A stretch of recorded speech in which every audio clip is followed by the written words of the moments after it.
Breve historia de la historia del arte. El arte es una de las manifestaciones humanas más originales e importantes para el entendimiento de sus sociedades, si bien no siempre ha sido entendido de la misma manera desde el nacimiento de la civilización, es decir, desde el nacimiento del Estado y la escritura. Ha habido corrientes que cuando se analizan a profundidad hablan mucho queriendo o sin querer de sus pueblos. Si bien para los griegos existían 6 grandes artes, la pintura, la escultura, la arquitectura, el teatro, la literatura y la danza, y en el siglo XX se añadieron otras más, donde la más representativa fue el cine, es necesario señalar que las corrientes artísticas se centran sobre todo en las artes plásticas, la pintura, la escultura y la arquitectura. Esto no quiere decir que las otras estén fuera de las corrientes, solo que a veces avanzan a ritmos ligeramente diferentes. Antes de comenzar el recuento, quiero señalar que las fechas asignadas a las corrientes artísticas son aproximadas, pues, como es obvio, el arte no cambia de un día para otro, sino que lo hace gradualmente, y de hecho, muchas de las corrientes llegan a convivir las unas con las otras. Comencemos con el arte antiguo, que va del 4000 a.C., que es el nacimiento de la civilización, al 476 después de Cristo, que es la caída de Roma, y engloba las 4 civilizaciones agrícolas, Mesopotamia, Egipto, India y China, a las que se le añaden las 2 precolombinas, Mesoamérica y el mundo andino, y se cierra con el arte clásico, que ya por sí solo sería una corriente artística, englobando a Grecia y a Roma. La razón por la que estos últimos merecen una acotación aparte es por lo importante que fue su arte para el mundo occidental posterior,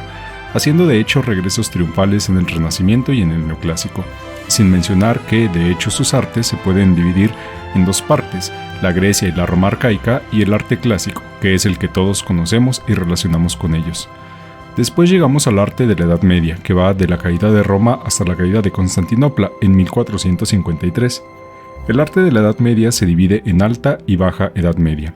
donde la Alta Edad Media recibe el nombre de románico y el de la Baja Edad Media recibe el nombre de gótico, siendo ambos eminentemente religiosos y diferenciándose por las técnicas más que por las temáticas. Pasamos al arte islámico, ya que si bien convivió en tiempo con el de la Edad Media, al menos en su nacimiento, este no tenía nada que ver con el arte del mundo occidental. Las principales manifestaciones artísticas fueron las mezquitas y destaca también la ausencia de la figura humana al considerar que incitaba al pecado. Cuando el Imperio Romano cayó en el 476, realmente solo cayó la mitad del imperio, pues la mitad oriental, que tenía su capital en Constantinopla, siguió considerándose Imperio Romano. Hasta la toma de dicha ciudad por los turcos en el evento que ya mencionamos cerraría la Edad Media. A este periodo de la historia se le conoce como Imperio Bizantino y tuvo sus características artísticas muy particulares. Si bien el arte religioso también predominaba, no era igual que el de la Edad Media europea. Se notaba mucho su relación con Oriente Medio, además de que practicaban otro tipo de cristianismo, y eso llevó a que en algún momento hubo una rebelión iconoclasta para retirar imágenes del mismo. La caída de Constantinopla trajo consecuencias en Europa occidental. Entre otras situaciones, las bibliotecas se comenzaron a sacar de la ciudad para salvaguardar el conocimiento romano, principalmente con la ayuda de navegantes italianos, provocando una revolución intelectual en Italia y en Europa, que traería después el Renacimiento y con él la nueva corriente artística, que iría del 1450 al 1600. El arte renacentista se caracterizó por poner al hombre de nuevo como el centro del universo y del arte, sin dejar obviamente de lado la religión,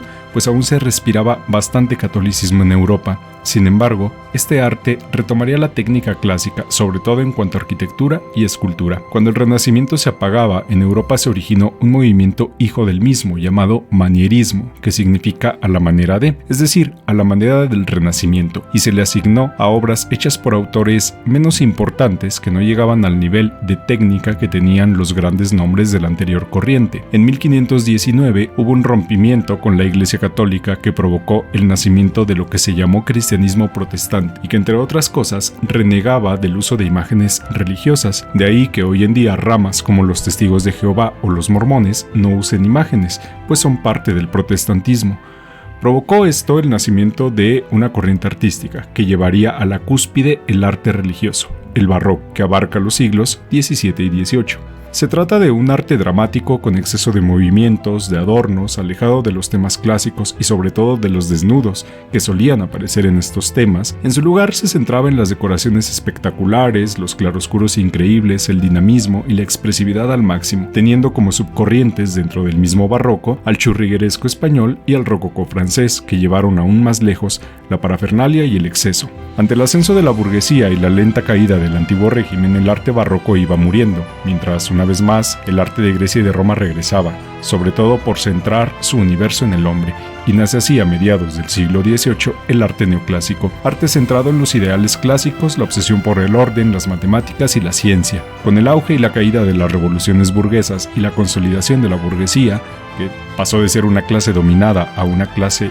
opresora, surgieron desde el arte voces que cuestionaban su progreso, llegando así a finales del siglo XVIII y extendiéndose la primera mitad del siglo XIX el romanticismo, un arte que ponía las pasiones por encima de todo, pues la razón neoclásica mostraba haber fracasado. Como un paso más allá del romanticismo, llegaba a mediados del siglo XIX el realismo, que mostraba la cruda verdad del progreso burgués, las desigualdades, el oscurantismo producto de las revoluciones industriales, entre muchas situaciones más, sin ser tan pasional y fantástico como lo era el romántico. En 1874, una serie de exposiciones en respaldo de la Academia de Bellas Artes francesa tenía lugar en París. Dichas exposiciones cambiarían para siempre la historia del arte, pues un grupo de artistas estaban dispuestos a romper con los cánones artísticos de la Academia, argumentando que pintaban la primera impresión que tenían de la realidad y con cuadros que rompían la dinámica de retratar la realidad, dinámica que se venía dando desde el nacimiento de la civilización, provocaban un antes y un después en la historia del arte, naciendo así el impresionismo. Finalmente llegamos al arte contemporáneo. Si bien la edad contemporánea inicia con la toma de la Bastilla y la explosión de la Revolución Francesa en 1879, la corriente artística llamada arte contemporáneo surgiría hasta el rompimiento artístico producto del impresionismo. A partir de ahí viene el periodo de la humanidad, con el arte más variado y rico que nunca tuvo. Lo increíble es que en 150 años de historia tenemos más arte que en los 6000 anteriores. En dicho periodo destacan el posimpresionismo, el futurismo, el surrealismo, el dadaísmo, el expresionismo, entre otros tantos,